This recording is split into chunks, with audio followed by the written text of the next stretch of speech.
Gugatan ditujukan kepada Gubernur Aceh terkait pemberian izin pinjam pakai kawasan hutan untuk pembangunan pembangkit listrik tenaga air tempur 1 sebesar 443 MW dengan luas kurang lebih 4.407 ha atas nama PT Kamirzu di Kabupaten Gayo Lues, Kabupaten Aceh Tamiang, dan Kabupaten Aceh Timur pada tanggal 9 Juni 2017.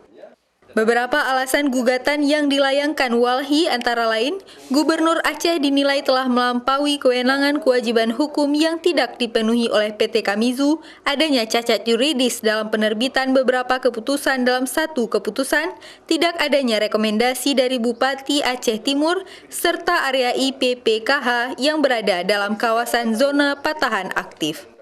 Atas penerbitan IPPKH tersebut, Walhi Aceh telah melakukan upaya administratif dengan menyurati Gubernur Aceh untuk menyampaikan keberatan terhadap IPPKH. Setidaknya ada 11 alasan Walhi menggugat Gubernur. Jadi salah satunya karena kita coba kaji proses diterbitkannya IPPKH oleh Gubernur untuk PT Kamirzu itu melampaui kewenangannya Gubernur di dalam hal luasan izin yang tersebut di dalam IPPKH. Hingga saat ini Gubernur Aceh tidak menanggapi dan atau memberikan jawaban terkait keberatan yang disampaikan Walhi Aceh, sehingga Walhi mengambil keputusan menggugat hal tersebut ke PT UN.